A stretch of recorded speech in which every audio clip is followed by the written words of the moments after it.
Hello everyone, I am Vinay Rajoria. Welcome back to my channel. तो आज हम वॉल्ट विटमैन पर जो मेरा लेक्चर था on his poem when lilacs last in the dooryard bloom, जो उन्होंने अब्राहम लिंकन की मौत पर एक पेस्टोरल एलिजी लिखी थी, उस लेक्चर के सेकंड पार्ट में हम मिल रहे हैं। जैसा मैंने वादा किया था, थोड़ा वक्त लग गया, लेकिन खैर बहरहाल वीडियो आपके सामने है।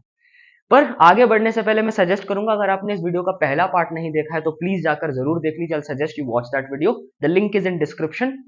मैं ऐसा क्यों कह रहा हूं? Because I have given a complete, a very extensive historical and philosophical context of this poem in that video.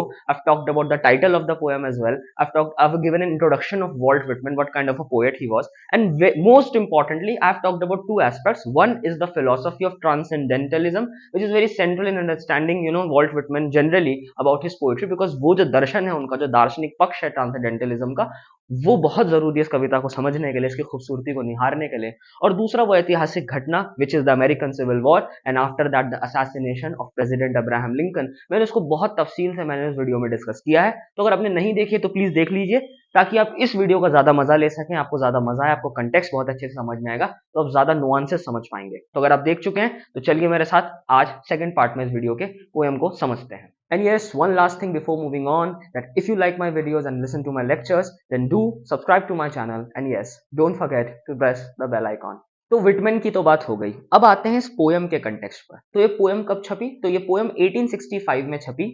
Whitman की एक किताब का संकलन था ड्रम टैप्स, 1865 में पोएम छपी। बाद में आप देखेंगे ये पोएम उनकी जो सबसे इंपॉर्टेंट कलेक्शन है, जिसको लीव्स ऑफ ग्रास मैंने बताया, विटमैन का नाम लेने के बाद नेक्स्ट नंबर पे सबसे ज्यादा लोग लीव्स ऑफ ग्रास का ही नाम लेते हैं, और लेना भी चाहिए, सबसे इंपॉर्टेंट उनका वर्क है। तो ये लीव्स ऑफ ग्रास में भी नजर आएगा। लीव्स ऑफ ग्रास पहली बार 1855 में छपी, जो कि एक इंपॉर्टेंट डेट है, और उसके बाद 1892 तक, यानी 10वीं बार तक उसे विटमैन ने ही एडिट किया, कुछ कविताएं हटा दी, कुछ ऐड कर दी, कुछ को चेंज कर दिया, ऐसे कंटिन्यूअसली वो खुद भी अपनी पोएम्स को, लीव्स ऑफ ग्रास को चेंज करते रहे। 1892 लास्ट एडिशन है। तो 1865 में छपने के बाद ये पोएम्स जो ड्रम टैप्स में छपी, ये भी लीव्स ऑफ ग्रास का हिस्सा बन गई है। तो आज आपको ये लीव्स ऑफ ग्रास में भी नजर आएंगी। बहरहाल, जो ज्यादा इंपॉर्टेंट चीज है इस पोएम को लेकर, वो ये है कि इसका हिस्टोरिकल ऐतिहासिक घटना क्या है, जिसके बाद जैसा कहा आंगन में फूल खिलने बंद हो गए। और वो घटना क्या है वो देखिए। जो हिस्टोरिकल घटना है वो है अब्राहम लिंकन, जो जैसा मैंने बताया अमेरिका के 16th प्रेसिडेंट और सबसे अच्छे राष्ट्रपतियों में से एक है। अगर लिस्ट बनाई जाए बेस्ट प्रेसिडेंट्स ऑफ अमेरिका, तो अब्राहम लिंकन डेफिनेटली वहां होने ही होने। तो उनकी असैसिनेशन, उनकी मौत के बाद ये पोएम विटमैन ने लिखी, जो उस समय जिंदा थे, समकालीन कंटेम्प्ररी थे। और विटमैन के आइकन, एक तरह से आप कह सकते हैं सुपरस्टार, लिंकन तो सिर्फ विटमैन के ही क्यों, उस समय के अमेरिका के भी, और आज भी दुनिया भर में जितने भी लिबरल थिंकर, जितने भी डेमोक्रेटिक थिंकर्स हैं, जो कायदे के इंसान हैं, उनके लिए अब्राहम लिंकन एक अच्छे इंसान और एक अच्छे राष्ट्रपति, अच्छे पॉलिटिकल लीडर की एक मिसाल रहते ही रहते हैं। तो उनकी मौत पर एक कविता लिखी गई। अब मैं आपको समझाता हूँ अब्राहम लिंकन का क्या मसला है। देखिए, आपको पता होगा अमेरिका के अंदर स्लेवरी का सिस्टम बहुत गहरा रहा है। आपने मार्टिन लूथर एमएलके के बारे में भी पिछले 100 साल के इतिहास में अमेरिका में देखा कि I have a dream speech आपने सुनी। तो वो वहां पर अफ्रीकन अमेरिकन, जो ब्लैक पॉपुलेशन है अमेरिका की, उनके हकों के लिए लड़ रहे थे। अगर आप इस इतिहास में जाएंगे, अमेरिका के इतिहास में, कि कहाँ से ये जो लड़ाई है कि भैया अफ्रीकन अमेरिकन जो अमेरिका के ही अब नागरिक है, अमेरिका के लोग बन गए हैं, इनके अधिकारों की बात होनी चाहिए, तो आप पाएंगे उसमें अब्राहम लिंकन की बहुत ही अहम भूमिका रही। देखिए, जिस समय अमेरिका के अंदर अब्राहम लिंकन राष्ट्रपति बन रहे हैं, उस समय अमेरिका के अंदर लीगली, कानूनी तौर पर अफ्रीकन अमेरिकन जो ब्लैक्स थे वहां के, उनको बंदी बनाए रखने का, व्हाइट्स जो हैं वो कानूनी तौर पर, जो ब्लैक्स हैं, जो अफ्रो अमेरिकन हैं, अमेरिका के जो लोग थे, उनको ओन कर सकते थे, उनको काम करा सकते थे, उन पे जुल्म ढा सकते थे, उनको ऑप्रेस कर सकते थे, एक्सप्लॉइट कर सकते थे, और जबरन उनसे काम करा सकते थे। कानूनी तौर पर उनको ये अधिकार थे। पर जब अब्राहम लिंकन राष्ट्रपति बने अमेरिका के, तो उन्होंने ये तय कर लिया कि मैं ये जो पुराने बैरबैरिक से कानून है, ये जो बर्बरियता है, ये जो बैकवर्ड कानून है, अमेरिका जैसे महान देश जो हमारा है, हमें ये कानून हटाने पड़ेंगे। और राष्ट्रपति बनकर, बल्कि राष्ट्रपति जब वो बनने वाले थे तो मेमोरेंडा एक रिलीज करते हैं, उसमें भी उन्होंने कहा कि मुझे राष्ट्रपति बनाएंगे तो मैं ये जो अफ्रीकन अमेरिका के जो स्लेवरी लॉज हैं, ये जो प्रॉपर्टी की, भाई ब्लैक इंसान प्रॉपर्टी नहीं खरीद सकता, ये जो अधिकार, ये जो गलत खराब कानून है, मैं इन्हें हटा दूंगा, आप मुझे राष्ट्रपति बनाइए।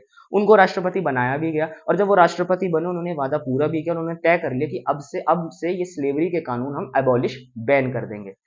अब अमेरिका के अंदर सब लोग इससे सहमत नहीं थे। तो अब देखेंगे जो अमेरिका की नॉर्दर्न स्टेट्स, अमेरिका भी काफी हद तक भारत जैसा है कि उसके भी राज्य हैं, बहुत सारे स्टेट्स हैं। तो उस समय जो नॉर्दर्न स्टेट्स थी अमेरिका की, जिसमें वॉशिंगटन भी आता है, जहाँ उनकी कैपिटल है वॉशिंगटन डीसी, जहां पर अब्राहम लिंकन रूल कर रहे हैं, राष्ट्रपति हैं, जहां व्हाइट हाउस है।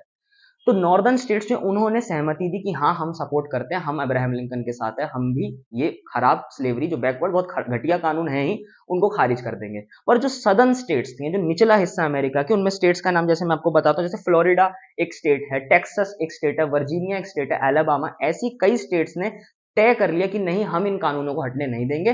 जाहिर सी बात है उसमें जो व्हाइट्स थे उनको फायदा हो रहा था, इन स्लेवरी कानूनों से उनको फ्री लेबर मिल रहा था, वो इकोनॉमिक तौर पे ज्यादा दबदबा जमा पा रहे थे, रिसोर्सेज पे, संसाधनों पे उनका कंट्रोल था, तो उन्होंने बोला नहीं हम इससे सहमत नहीं है, हम कुछ हो जाए ये कानूनों को मानेंगे ही नहीं।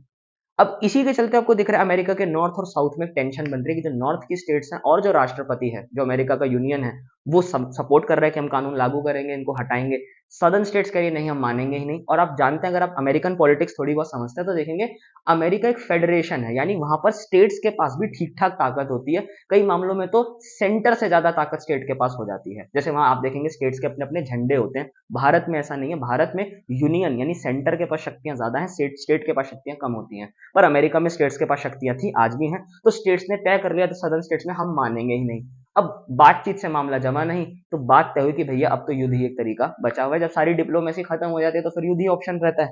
तो युद्ध का माहौल बना और इसी को सिविल वॉर कहते हैं। आप जानते होंगे सिविल वॉर का बेसिक मतलब होता है जब देश के लोग आपस में ही लड़ने लगते हैं, कोई बाहर का दुश्मन नहीं आ रहा है, आपके देश में आपस में ही लड़ाई हो रही है। तो यहाँ पर अमेरिका में जो सिविल वॉर है, जो 1861 से 65 तक चली, इस वॉर में, जिस ये जो वॉर है इसको civil war, American civil war, इसमें नॉर्दर्न स्टेट्स, जिसको हम लोग द यूनियन कहते हैं क्योंकि वो सेंट्रल गवर्नमेंट है, और उसके ऑपोजिट वर्सेस द कन्फेडरेसी है। द कन्फेडरेसी मतलब वो सारी सदर्न स्टेट्स जो कि स्लेवरी लॉज को हटाने में इंटरेस्टेड नहीं है, यानी जो स्लेवरी और अफ्रीकन अमेरिकन को बंदी बनाए, उनको स्लेव बनाए रखने में, उन पर जुल्म ढाने में इंटरेस्टेड अभी है। तो इनके बीच में वॉर चली और नॉर्दर्न जो स्टेट्स यानी जो यूनियन है उसकी सरपरस्ती, उसके जो लीडर थे वो अब्राहम लिंकन है, क्योंकि उनके साथ अमेरिका की आर्मी है जो राष्ट्रपति यूनियन के साथ है, और वो अगेंस्ट किसके, सदर्न स्टेट्स के लड़ रहे हैं। ये सिविल वॉर 61 से लेकर 65 तक चला। फाइनली कन्फेडरेसी 1865 में हारी, यानी जो सदर्न स्टेट्स हैं वो जंग हार गई। इसका मतलब उन्हें अब मानना ही पड़ा। इसी के कंटेक्स्ट में मैं आपको ये भी चीज, एक बहुत फैसिनेटिंग एनेक्डोट है जो बताना चाहता हूँ, कि जो विटमैन थे, जो विटमैन का जो भाई था वो भी इस जंग में लड़ रहा था। यानी जो विटमैन के भाई थे वो सोल्जर थे जो कि नॉर्दर्न स्टेट्स यानी यूनियन, जो अब्राहम लिंकन के साथ जो लोग थे, जो आर्मी थी उनकी, उनमें लड़ रहे थे। तो 1862 का समय आप देख ही रहे, सिविल वॉर का समय, तो उनके जो भाई होते हैं विटमैन के, वो घायल हो जाते हैं जंग के अंदर, और विटमैन को तुरंत मैसेज तार भेजते हैं कि तुम मेरी मदद करने आइए। विटमैन सब कुछ छोड़कर, अपनी कविता लेखन वेखन सब छोड़कर अपने भाई की मदद करने के लिए चले जाते हैं कि मैं उसका ख्याल रखूंगा, वो घायल हो गया, मेरा भाई वुंडेड है। विटमैन अपने भाई का ख्याल रखते, और इस जरिए से वो वॉर को, जो सिविल वॉर है उसकी जो क्रूअल्टी है, जो जंग की असलियत है, कि भैया वैसे तो जंग को रोमांटिसाइज जो किया जाता है कि जंग ये है, गोलियां ऐसे चल रही हैं, इसको मार देंगे उसको मार देंगे, ये है। पर जब आप जंग को सच में वहां जाकर देखते हो, आप ट्रेंच में जाकर देखते हो कि असल में जब मैदान में, रणभूमि में उतरते हो, तो आपको पता चलता है जंग उतनी खूबसूरत है नहीं जितनी हमें लगती है। इसको आपको कभी समझना हो तो सिगफ्रेड ससून एक पोएट हुए, विल्फ्रेड ओवन एक पोएट हुए, बर्टोल्ड ब्रेक्ट है जिन्होंने वर्ल्ड वॉर के दौर में ऐसी कविताएं लिखी, जो खुद सोल्जर्स थे और पोएट्स भी थे। उन्होंने एक्सप्रेस किया कि जंग को जो हम इतना ग्लोरीफाई करते हैं, और आज के समय में हमें दिखता है कि किस तरह से जंग को देश से इतना जोड़ दिया जाता है, और किस तरह से जंग को सेलिब्रेट किया जाता है, उसको नेसेसरी बताया जाता है। पर असल में जब जंग के मैदान में आप उतरते तो आपको पता चलता है ये इंसानियत का एक बहुत ही गंदा और खराब चेहरा है, और जो किसी को देखना नहीं चाहिए, किसी की भी मौत जंग में नहीं होनी चाहिए। तो विटमैन अपने भाई के जरिए उस सिविल वॉर को जी पाते, देख पाते हैं असल में क्या हो रहा था, तो इसलिए पर्सनल कनेक्शन है उनका जंग से। और उसके बाद आपको पता होगा विटमैन जिंदगी भर पोएट तो रह ही रहे, राइटिंग करते रहे, लेकिन वो हॉस्पिटल यानी मेडिकल सर्विसेज में भी सरकारी एक छोटी मोटी पोस्ट पर वो रहे, जहां पर वो जंग में जितने भी लोग घायल होते थे, हॉस्पिटल सर्विसेज होती थी, उनमें उन्होंने बहुत अपनी जिंदगी का काफी समय बिताया। और ये सिविल वॉर में जितने लोग ग्रसित हुए, हॉस्पिटल की सर्विसेज में विटमैन रहे। तो आप देख पा रहे हैं ये जो पर्सनल कनेक्शन है, कि वो भी उस मूवमेंट से, जो नेशन में चल रहा है, जो नेशन की जंग है, जो हिस्टोरिकल एक एक ट्रेन ऑफ इवेंट्स चल रही है, उससे विटमैन अलग होकर नहीं देख रहे हैं। वो विटमैन उस माहौल में जी रहे थे, उस माहौल को देख रहे हैं। He has a personal subjective experience of that thing. और वो जो पर्सनल लॉस भी है कि मैंने इस जंग के अंदर इस तरह से अपनी भागीदारी निभाई, और मैं अब्राहम लिंकन के सपोर्ट में, लेकिन अब जब वो जो सितारा है, हमने जो पाना था वो पा लिया, लेकिन जो अब्राहम लिंकन है उसे खो दिया, तो उसका जो दुख है वो अब्राहम विटमैन का बहुत अपना पर्सनल है, निजी दुख है, जिस पोएम में आपको नजर आएगा।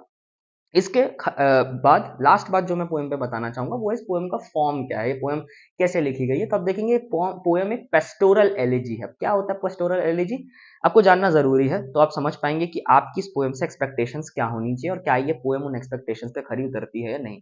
देखिए एलिजीज बेसिकली वो पोएम जो किसी की मौत पर लिखी जाती है, किसी की मौत को का जो दुख है, जो पीड़ा है उसकी, उसको एक्सप्रेस करने के लिए लिखी जाती है। आप देखेंगे उर्दू और हिंदुस्तानी लिटरेचर में उसको मरसिया कहते हैं कि मरसिया लिखा जाता है।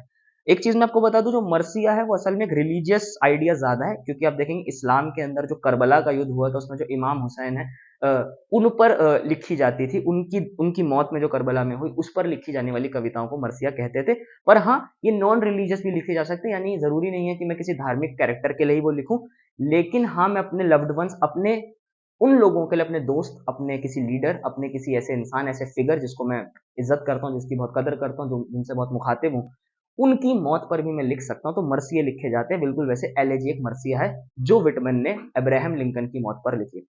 बड़ी इंटरेस्टिंग बात मैं आपको बताता हूँ कि जब मैं स्कूल में था तो मुझे एपीजे अब्दुल कलाम बहुत पसंद थे, और जैसे सबको पसंद होते हैं, और वो भी बहुत ही शानदार इंसान रहे। तो मैं उनकी किताबें पढ़ा करता था, विंग्स ऑफ फायर पढ़ी थी, द इग्नाइटेड माइंड्स पढ़ी थी, तो मुझे बहुत मन था कि उनसे मिलूं, और मैं बहुत रेवर करता था उन्हें कि वो राष्ट्रपति भी थे, बने बाद में, उस समय बाद में जाके बने राष्ट्रपति। तो मैं बहुत रेवर करता था, पर उनकी जब मौत हुई, जब मैं आई थिंक स्कूल में था, तो तब मैंने ये पोएम पढ़ी थी विटमैन की, और मैं बहुत रिलेट कर पा रहा था विटमैन से कि जिस तरह से आपका एक नेशनल हीरो, एक नेशनल लीडर अगर कोई मरता है, जिसको बहुत, मैं पर्सनली नहीं मिला उनसे, ना मिलने का मन था पर मिल नहीं पाया, पर मैं बहुत उनसे रिलेट करता था, उनसे इन्फ्लुएंस था, उनके आइडियाज मुझे बहुत पसंद था, और लगता था कि मुझसे पर्सनली बात कर रहे हैं, मेरा कोई पर्सनल रिश्ता है इनसे। और जब उनकी मौत हुई तो मैं फील कर रहा था कि वो, इवन तो मैं उन्हें नहीं जानता हूँ, पर वो जो लॉस है वो मैं पर्सनली फील कर रहा हूँ कि नहीं यार, इस इंसान के जाने के बाद अब दुनिया वैसी नहीं रहेगी, शायद भारत वैसा ना रहे, या जो हमारे इनके इरादे थे अब वो उतने सच नहीं हो पाएँगे, या कुछ तो एक ऐसा है जो छूट गया है, कुछ ऐसा है जो होना नहीं चाहिए था। वैसे स्टीफन हॉकिंग का भी लेके है, जैसे स्टीफन हॉकिंग मुझे बहुत पसंद थे, तो अभी जब 2-3 साल पहले आई थिंक उनकी जब मौत हुई, तो ऐसा लगता है कि यार इस इंसान के जाने से कुछ ऐसा है जो बहुत दिल से चला गया है। वो जो एक भावना है कि पर्सनल हो जाती है कोई चीज़ जो बहुत बड़ी है आपके आस-पास, लेकिन उसके जाने से आपको बहुत कमी महसूस होती है, वो इस पोएम में नज़र आएगी। तो एलेजी इसी दुःख को एक्सप्रेस करने के लिए होती है। देखिए एलेजी लिखी तो किसी की मौत पर जाती है, लेकिन उसका जो थीम होता है वो डेथ के बारे में बात करने लगता है। तो स्टार्टिंग के अंदर एक पर्सनल टोन रहेगा कि ये चले गए, वो चले गए, एंड मुझे ये महसूस हो रहा है, मैं बहुत दुखी हूँ। पर eventually elegy comes on to becoming a philosophical poem about the whole concept of death. Death क्या है, डेथ के एस्पेक्ट्स क्या हैं, डेथ को समझना इतना मुश्किल क्यों है, हम उसके लिए तैयार हो सकते हैं कि नहीं हो सकते, और जब मेरी मौत आएगी तो मैं कैसे उसे देखूंगा। देखिए कुछ भी हो जाए, डेथ इतनी फैसिनेटिंग टॉपिक है, पोएट्स हों, आर्टिस्ट्स हों, राइटर्स हों, थिंकर्स हों, फिलोसोफर्स हों, सब लोग मौत को समझना चाहते हैं, क्योंकि मौत एक ऐसी चीज है जो इंसान कितना ही पढ़ ले, कितना ही समझ ले, लेकिन कभी उसके लिए तैयार नहीं हो सकता, कभी भी ये नहीं कर सकता अब मैं उसके लिए तैयार हूं। हम उसे एक्सेप्ट कर सकते हैं, पर उसे हरा नहीं सकते।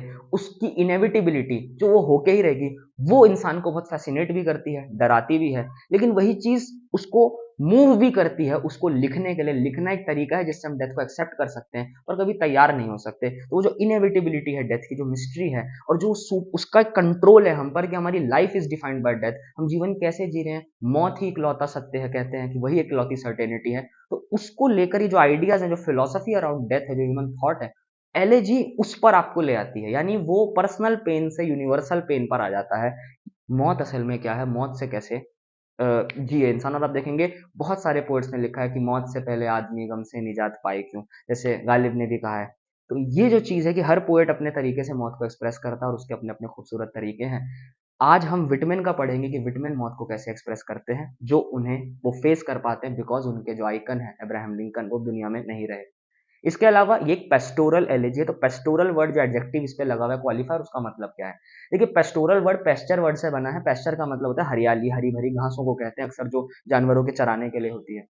तो पेस्टोरल का मतलब बेसिकली नेचर से लेना देना है, जो नेचर में हरियाली है, पेड़ हैं, पौधे हैं, पक्षी हैं, नेचुरल वर्ल्ड है। तो पेस्टोरल एलिजी बहुत फैसिनेटिंग है, मुझे बहुत इंटरेस्टिंग लगता है।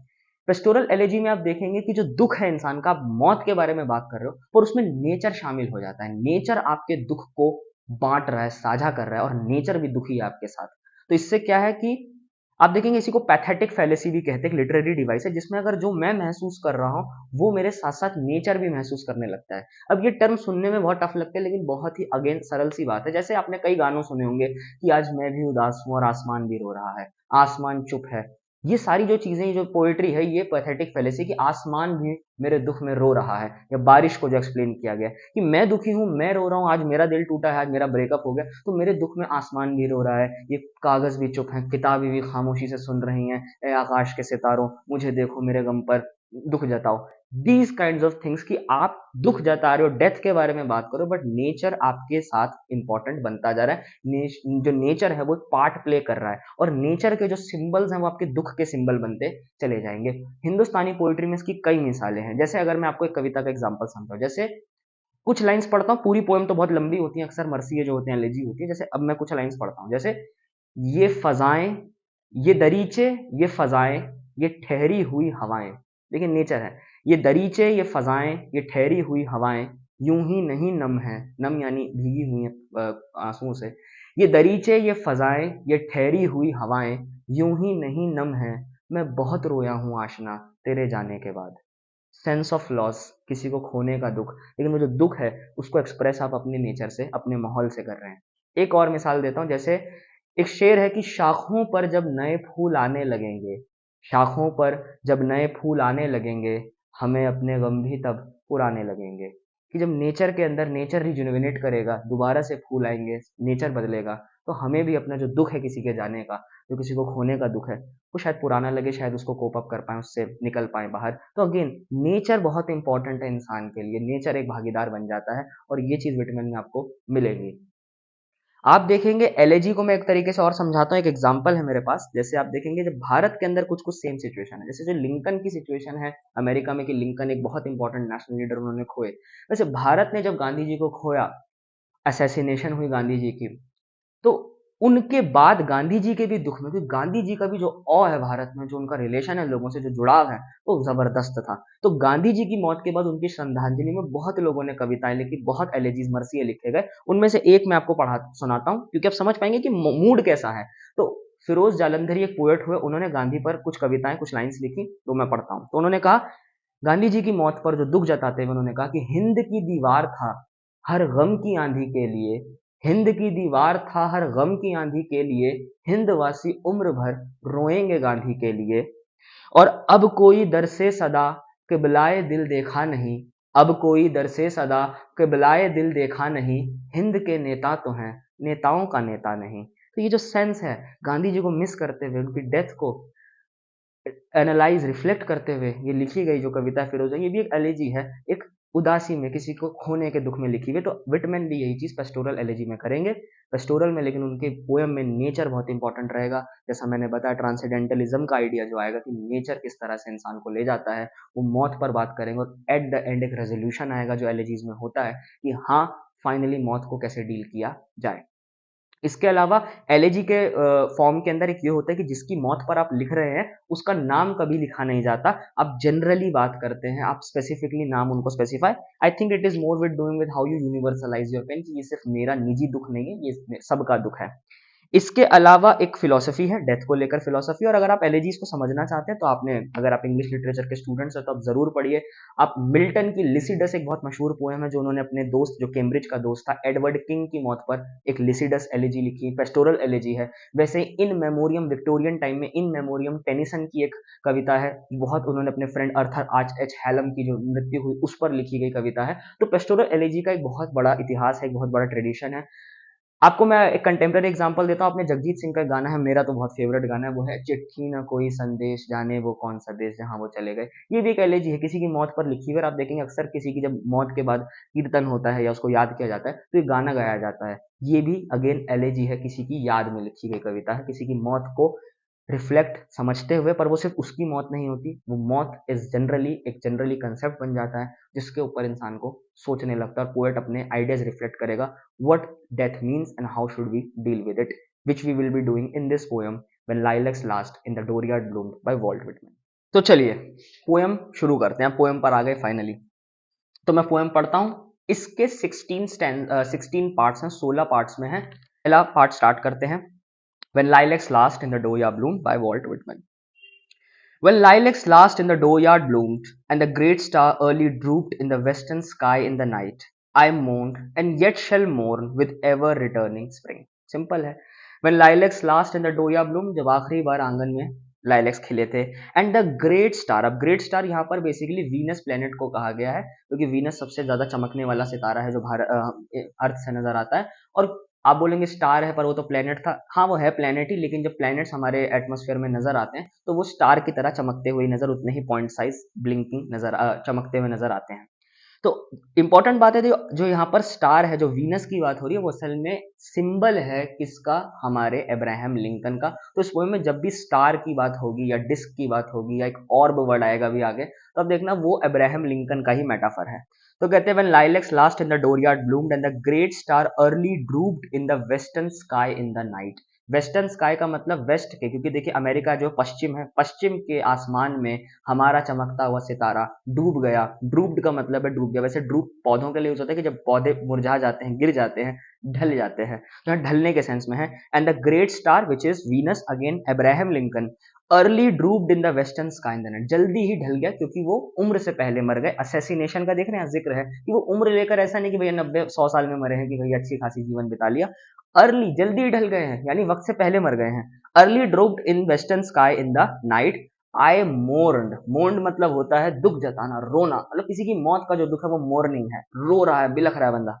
आई mourned and yet shall mourn with ever returning spring, मैं रो रहा हूं और रोता रहूंगा, मैं कभी अब खुश नहीं हो सकता जब भी स्प्रिंग लौटेगा। अब यहाँ इंटरेस्टिंग चीज है, देखिए एक एनेक्डोट है। स्प्रिंग क्यों कह रहा है, इसलिए मैंने देखा ना, कंटेक्स्ट देना जरूरी है।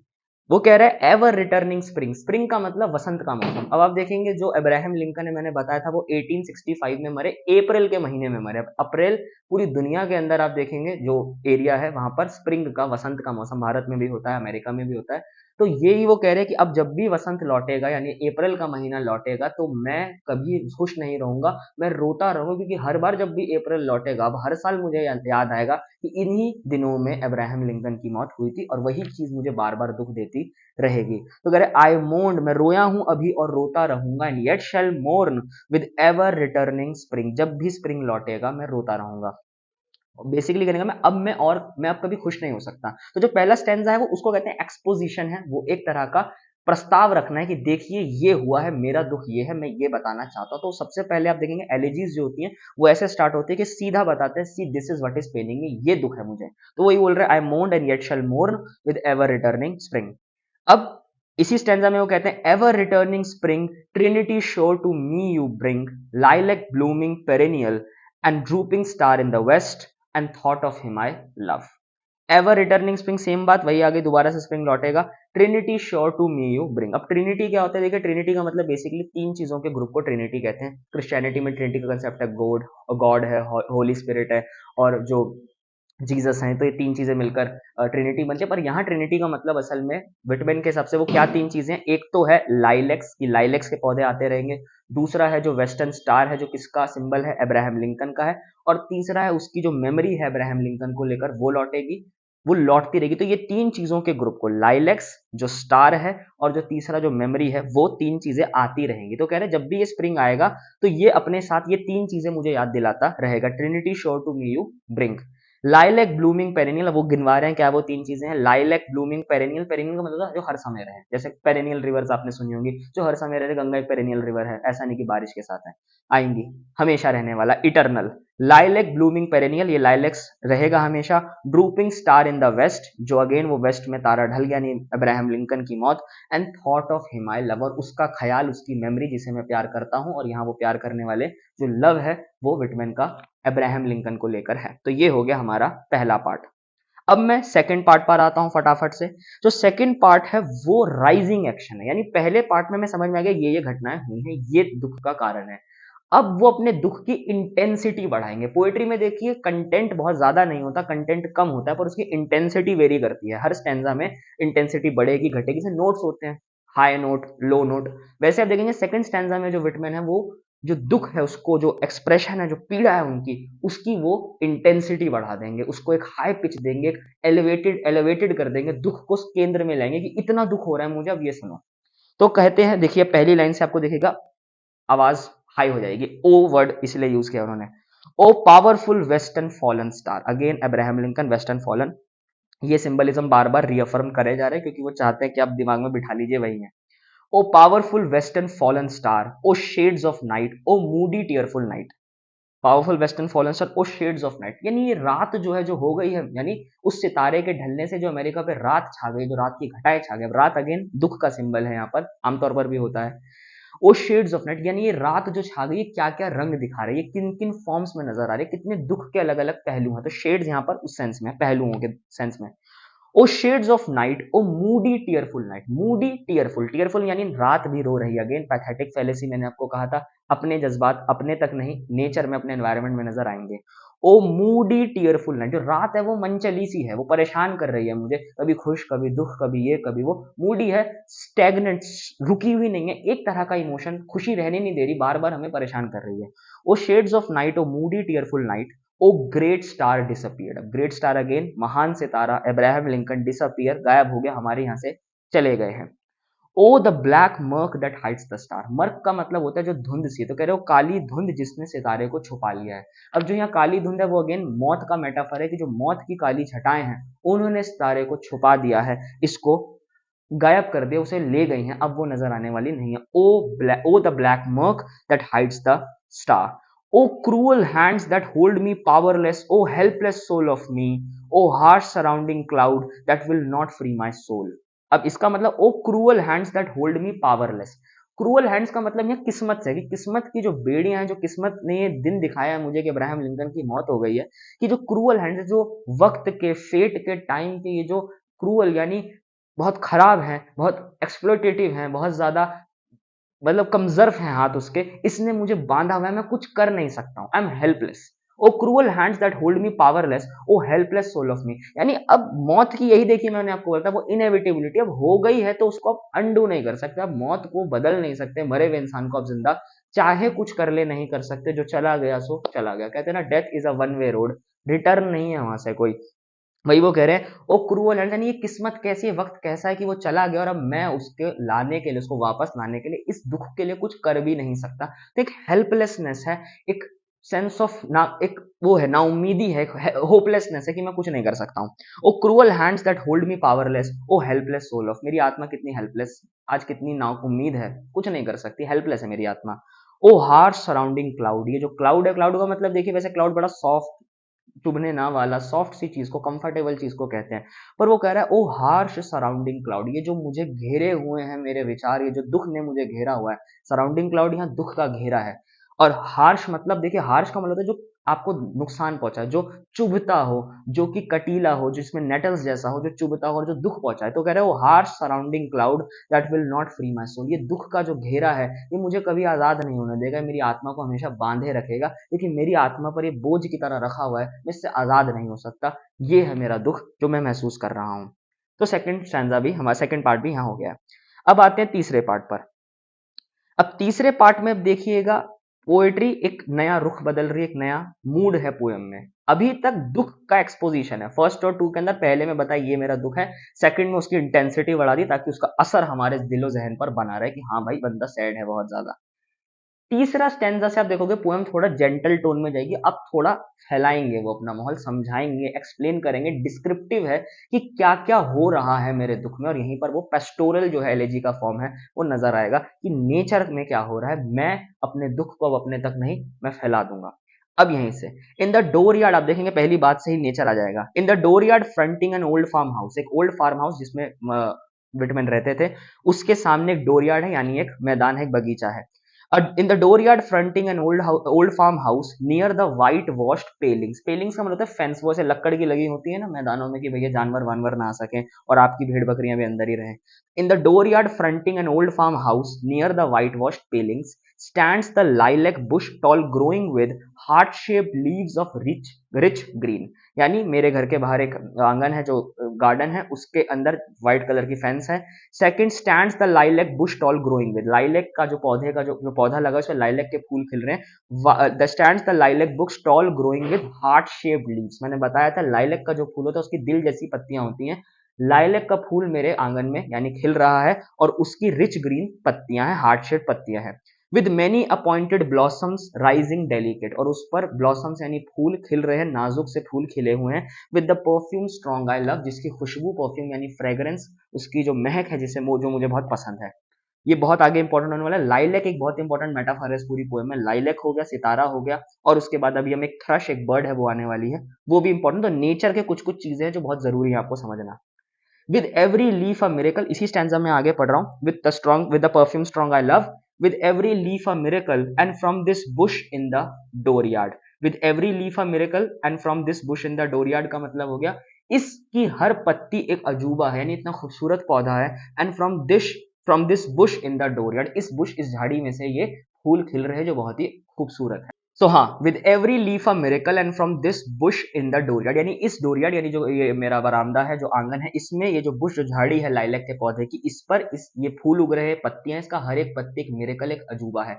ये रोमांटिसिज्म, ट्रांसेंडेंटलिज्म का एक रवैया है, पोएट्री लिखने का तरीका है कि वो छोटी से छोटी, कॉमन से कॉमन पत्ता, फूल, पत्थर, नदी, झरने, पहाड़, इन कॉमन से कॉमन चीजों को बहुत ही एग्जॉल्टेड, बहुत ही हाई राइज वर्ड्स में, बहुत ही नए और एक खूबसूरत और बहुत ही इंट्रिकेट एस्थेटिक वे में बताती है। तो ये आपको दिख रहा है, अगेन एक मैंने बताया था रोमांटिसिज्म का ही असर ट्रांसेंडेंटलिज्म में है, कि एक पत्ते को भी अजूबा कह रहे हैं। With every leaf a miracle and from this bush in the dooryard, with delicate coloured blossom, delicate मतलब हल्का रंग है, बहुत हल्के हल्के से रंग है, ऐसा कोई गहरा गाढ़ा रंग नहीं है, गुलाबों जैसा नहीं है।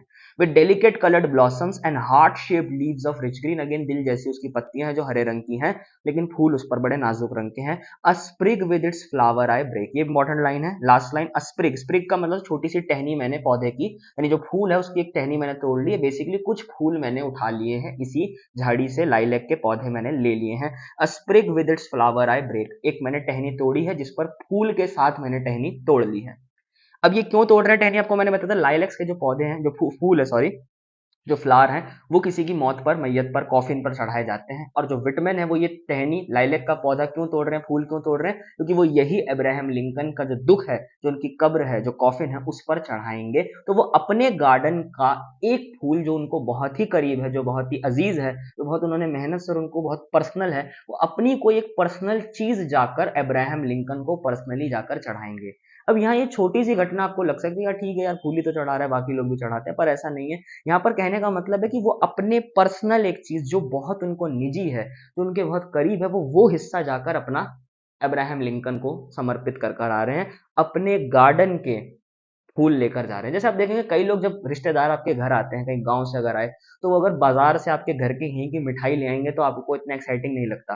पर अगर वो बोले देखिए मेरे बगीचे के चीकू हैं, या मेरे बगीचे के आम हैं, मैं ये आपके लिए लेकर आया हूं, यानी जिसे मैंने अपने हाथों से बनाया है, ये मेरी अपनी बनाई हुई चीज मैं आपके लिए लेकर आया हूं, तो उसकी वैल्यू बहुत ज्यादा होती है। वही भावना है यहाँ पर कि विटमैन कह रहे हैं कि मैं अपना फूल जो मेरे लिए मिरेकल है, अजूबे जैसा, मैं उसके फूल आपके लिए, आपको अर्पित श्रद्धांजलि देने आया हूं, इतना प्यार है मुझे आपसे।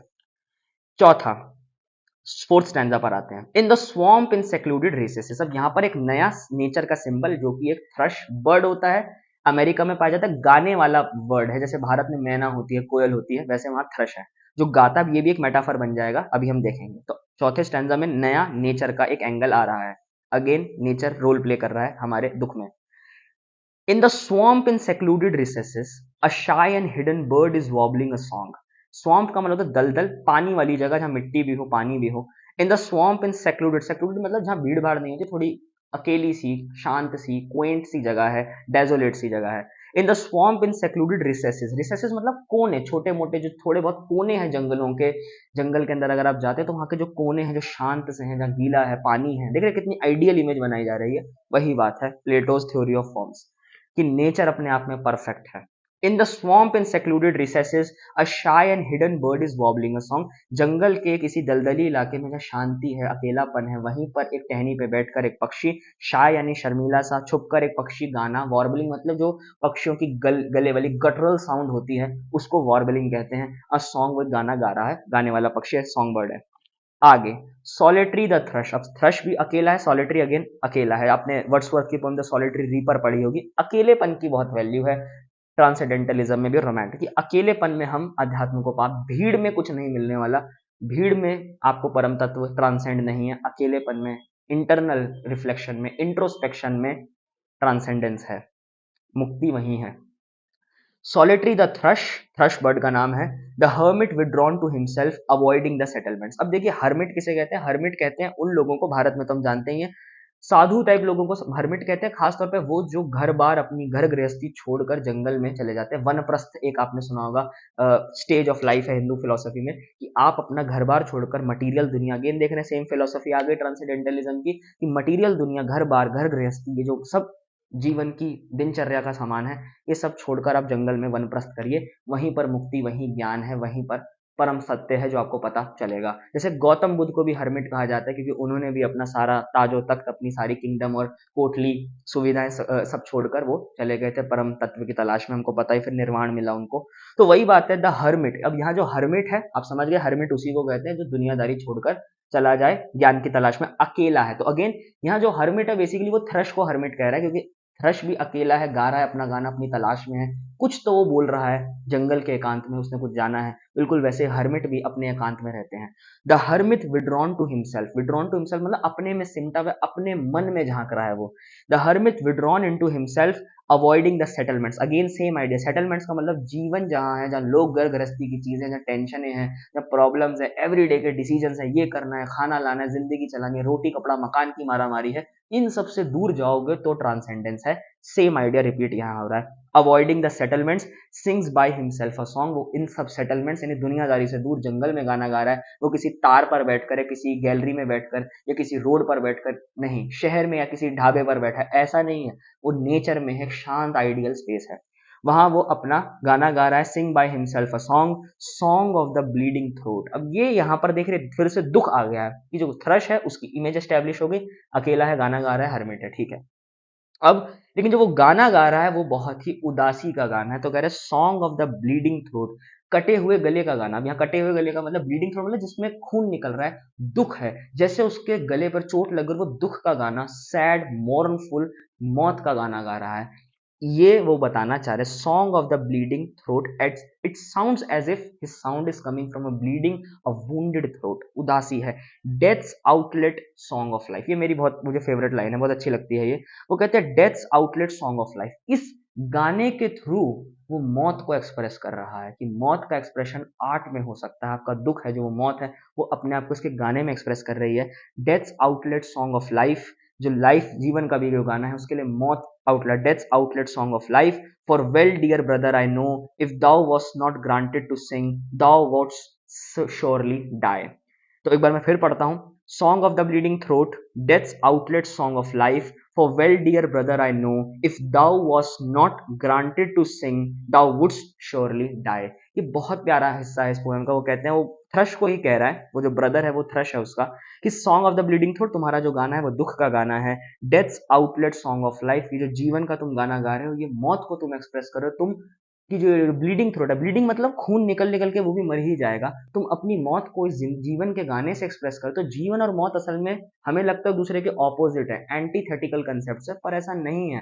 वो मानते हैं जीवन और मौत असल में बहुत जुड़े हुए हैं, कनेक्टेड है। तो जीवन का ये गाना मौत को एक्सप्रेस कर रहा है। और वो कहते हैं, मैं भाई ये जानता हूं, if thou was not granted to sing, अगर तुम्हें गाना दिए नहीं जाने देता, नहीं अगर तुम गाना गाने के लिए नहीं बने होते, दाउ वुड श्योरली डाई, यानी ये तो तुम एक्सप्रेस कर रहे हो, यही तुम्हें जीवन दे रहा है। अगर तुम नहीं गा पाते, अगर तुम्हें गाने से कोई रोक लेता, किसी भी तरह से तुम नहीं गा पाते, तो तुम जरूर मर जाते। अब यहाँ जो आइडिया है वो आर्टिस्ट का है, कि अगर आर्टिस्ट को एक्सप्रेस नहीं किए, उसको नहीं किए जाने दिए जा रहा है, कि वो नहीं कर पा रहा है एक्सप्रेस, तो भी आर्टिस्ट मर जाएगा, क्योंकि वो उसका एक्सप्रेशन ही उसके एग्जिस्टेंस है। मैं एक्सप्रेस कर पा रहा हूं, मैं बोल पा रहा हूं, मैं गा पा रहा हूं, मैं लिख पा रहा हूं, मैं पेंट कर पा रहा हूं जो मैं कर रहा हूं, तभी चाहे मैं डेथ को ही पेंट कर रहा हूं, मैं उदास उसको पेंट करते हुए, लेकिन वही मुझे जीवन दे रहा है। इससे बदतर तो ये होता, अगर मैं पेंट नहीं कर पाऊंगा तो मैं तो वैसे ही मर जाऊंगा। मैं अपने आर्ट के बिना, अपने एक्सप्रेशन के बिना नहीं रह सकता। तो ये जो एंगल है जो विटमैन लेकर आते हैं, अगेन रोमांटिक आइडिया है, ये बहुत खूबसूरत है, कि यार you are made to express your part. अब फिफ्थ पार्ट पर आता हूं, 4 पार्ट हो गए, फोर्थ पर। अब हम फिफ्थ स्टैंजा पर आते हैं। तो देखिए विटमैन क्या करते हैं, हर 2 स्टैंजा में एक नई थीम पर, एक नए एस्पेक्ट पे बात करते हैं। फिफ्थ स्टैंजा में वो फिर से मूड चेंज करते हैं। आप देखेंगे फर्स्ट 2 के अंदर उन्होंने अपना जो ग्रीफ है वो एक्सप्रेस किया, उसकी इंटेंसिटी बढ़ाई, उसको एस्टैब्लिश किया। सेकंड, उसके बाद थर्ड और फोर्थ स्टैंजा के अंदर वो नेचर को, जिसके अंदर पहले लाइलेक्स का सिंबल एस्टैब्लिश करते हो, सेकंड में थ्रश, और उनके थ्रू दुख को वो पैथेटिक फैलेसी यूज कर रहे हैं, नेचर भी शामिल हो गया है। आप देखेंगे फिफ्थ स्टेंजा एंटर करते ही वो फिर से अब्राहम लिंकन वाले एस्पेक्ट पे बात करेंगे। अब्राहम लिंकन की मौत के बारे में बात करेंगे, स्पेसिफिकली क्या क्या घटनाएं घटी अब्राहम लिंकन की मौत के बाद उसका जिक्र पोयम में है। मजे की बात यह पूरी पोयम में अब्राहम लिंकन के नाम का जिक्र तक नहीं है, यूज ही नहीं होता। जैसे मैंने बताया था एलएजी का ये रिवाज है कि जिसकी मौत के बारे में आप लिख रहे हो उसका नाम यूज नहीं करते, पर फिफ्थ और सिक्स स्टैंजा वो डिसाइसिव स्टैंजाज हैं, हमें डेफिनेटली पता चलता है कि ये लिंकन की मौत के बारे में लिखी गई कविता है। पोयम पढ़ने से पहले मैं आपको एक हिस्टोरिकल एनेक्डोट बताता हूँ जो बहुत जरूरी है, मैं डायग्रेस नहीं कर रहा हूँ, जरूरी है। आप देखेंगे फिफ्थ स्टैंजा को समझने के लिए कि अब्राहम लिंकन 1865 में वॉशिंगटन के अंदर, मैंने बताया था, फोर्ड थिएटर में विल्किस बूथ ने गोली मारी। उसके बाद क्या हुआ, जो अब्राहम लिंकन थे दुखी थे, अमेरिका के लोग विटमैन इंक्लूडिंग सब शोक मना रहे थे, बहुत दुख का माहौल था। तो जो अब्राहम लिंकन है उनकी जो बॉडी है उसको कॉफिन में यानी कॉफिन में रखा गया, और उसके बाद उनके निजी स्थान यानी जो उनका होम टाउन था जो इलिनॉय में था, इलिनॉय एक शहर है अमेरिका के अंदर, वहां वॉशिंगटन डीसी से उनके कॉफिन को ट्रेन के माध्यम से ले जाया गया और रास्ते में अलग अलग शहरों में उनके कॉफिन को रुकवाया गया जहां पर देश के लोग उनको श्रद्धांजलि दे सकें। तो ये एक सिलसिला बहुत लंबा चला अमेरिका के अंदर अब्राहम लिंकन की मौत के बाद, क्योंकि वो पॉपुलर लीडर थे, सिविल वॉर के बाद तो और ज्यादा मशहूर हो गए थे, उनको चाहने वाले मैंने जैसा बताया बहुत सारे थे। तो उनकी जो कॉफिन को ले जाने का तरीका, जो ये जो सिलसिला रहा, वो अप्रैल के अंदर मैंने बताया मौत हुई, जैसा कि इसमें बात हो रही है स्प्रिंग टाइम वाला, मई आई थिंक मे, या राइट, मई आई थिंक 2 5 मई तक, अप्रैल में मौत हुई तो 2 या 5 मई 1865 में आते आते उनकी जो बॉडी है, जो कॉफिन है, वो उनके इलिनॉय नाम के शहर में आई, और रास्ते में वो रुकती है बहुत जगह पर जहां दुनिया के अमेरिका के लोग उन्हें श्रद्धांजलि देते हैं। इनफैक्ट आज भी अब्राहम लिंकन की जो कब्र है, जो सेमेट्री है, वो स्प्रिंगफील्ड एक जगह है इलिनॉय के अंदर जहां पर ओक रिज सेमेट्री है, वहां पर वो दफन है, उनके बाकी भी परिवार वाले वहीं पर हैं, तो उनको वहीं दफनाया गया, तब भी उनको लेकर जाया गया। अब ये जो घटना है कि उनका जो कॉफिन है जो वॉशिंगटन से चला है ट्रेन के माध्यम से शहर रुक रुक कर वो इलिनॉय आ रहा है, इस घटना को, जो इवेंट है, इसको फिफ्थ और सिक्स्थ स्टैंजा के अंदर हमें विटमैन समझाते हैं। तो अब आप ये समझ लेंगे तो आपको बात समझ में आएगी बहुत आराम से फिफ्थ स्टैंजा की, क्योंकि इसमें सफर समझाएगी कि वो कॉफिन सफर कर रहा है। Over the breast of the spring the land amid cities, यानी स्प्रिंग में मरे तो स्प्रिंग के दौरान ही उनकी कॉफिन को लाया जा रहा है। द लैंड, क्योंकि मई में भी स्प्रिंग रहता है, breast of the spring the land amid city, शहरों से, जमीनों से चलता हुआ कॉफिन उनका आ रहा है।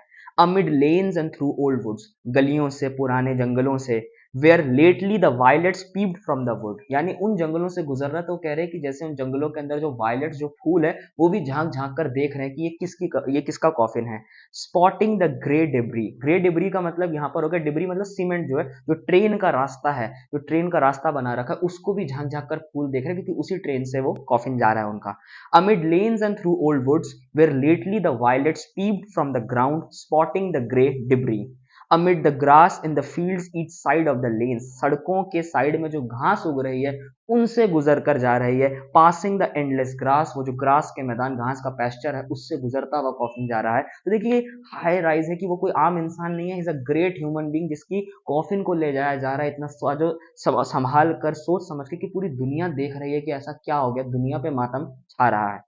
पासिंग द येलो स्पीयर्ड वीट, जो वीट होता है, जो गेहूं के अगर आपने क्रॉप्स देखें तो वो ऐसे जैसे भाले जैसे होते हैं, ऐसे स्ट्रेट वर्टिकली रहते हैं, तो वो कह रहे हैं पासिंग द येलो स्पीयर, पीले रंग के जो गेहूं के मैदान है उनसे गुजर रहा है। Every grain from it shroud in the dark brown fields uprisen, बहुत अच्छी लाइन है, बहुत खूबसूरत है। एवरी ग्रेन, हर दाना, फ्रॉम इट्स श्राउड, श्राउड का मतलब देखिए कफन होता है, जो कफन पहनाया जाता है। तो अब यहाँ पर आप देखेंगे अगर गेहूं का जो बीज है, अगर आपने गेहूं का बीज देखा, देखेंगे उसके ऊपर शीफ होती है, यानी एक कवर होता है। तो विटामिन कितनी खूबसूरत इमेज यूज कर रहे हैं कि जो ग्रेन है उसके ऊपर जो शीफ है वो एक तरह से कफन ओढ़े हुए, श्राउड है, वो अपने कफन को हटाकर भी बीज देख रहे हैं। Every grain from it shroud in the dark brown field, dark brown मतलब जो मिट्टी है, जो गहरी, जो काली मिट्टी, ब्राउन कलर की मिट्टी है, उनसे अपना श्राउड, अपना कफन हटा हटाकर, या कफन का मतलब यहाँ पर एक ये भी हो सकता है कि जो मिट्टी है, जो अर्थ की कवर है, उसको हटाकर देख रहे हैं। फील्ड्स अपराइजन, जाग उठे हैं बीज, बीज अपने कफन को, जो कवर है, शीफ है, उसको हटाकर देख रहे हैं, अपराइज हो रहे हैं। The whole world is rising to see what has happened. Passing the apple tree blows of white and pink in the orchards, apple के पेड़ होते हैं, उस पे पिंक और व्हाइट कलर के खूबसूरत से फूल होते हैं, वो उनसे पास होती हुई कॉफिन जा रही है। कैरिंग अ कॉप्स, कॉप्स मतलब लाश, carrying a corpse to where it shall rest in the grave, उसको कहां लेके जा रहे हैं कॉप्स को, जहां पर वो ग्रेव यानी अपनी कब्र में रेस्ट करेगी, यानी इलिनॉय, मैंने जैसा बताया, Oak Ridge cemetery, spring time में, स्प्रिंगफील्ड में, वहीं पर वो कह रहे हैं night and day journeys of coffin, ये कॉफिन रात दिन जर्नी करता हुआ ट्रेन से जा रहा है उस जगह में जाने के लिए, स्प्रिंगफील्ड में, इलिनॉय जाने के लिए, जहां पर वो ग्रेव में दफन होगा। और इस सब से पूरा नेचर देख रहा है, पूरा नेचर ताकता हुआ जा रहा है, शहरों गांव से होती हुई कब्र जा रही है और सब देख रहे हैं कि क्या हो रहा है, नेचर तक रहा है अपने, उठ उठ कर लोग देख रहे हैं। कितनी फैसिनेटिंग इमेज है ये जो विटमैन ने क्रिएट की। इसके बाद के जो स्टैंजा है मैं अगली वीडियो में कवर करूंगा। आज के लिए हम यहीं रुकते हैं, ज्यादा हो गई बातें, बाकी अगली दफा करेंगे। अगली बार मैं सीधा 6 स्टैंजा से आपको समझाना शुरू करूंगा। वीडियो 1-2 हफ्ते में आपको मिल जाएगी। अगर आप अपडेट्स चाहते हैं, आप चाहते हैं आपको वीडियो टाइम पर मिले, तो लाइक कीजिए, सब्सक्राइब कीजिए और बेल आइकॉन दबाइए। अगर आपके पास कुछ और सजेशंस है, कुछ और किताबें हैं, तो कमेंट सेक्शन में बताइए। Share it with your friends, share with people who love to have these conversations. I will see you next time.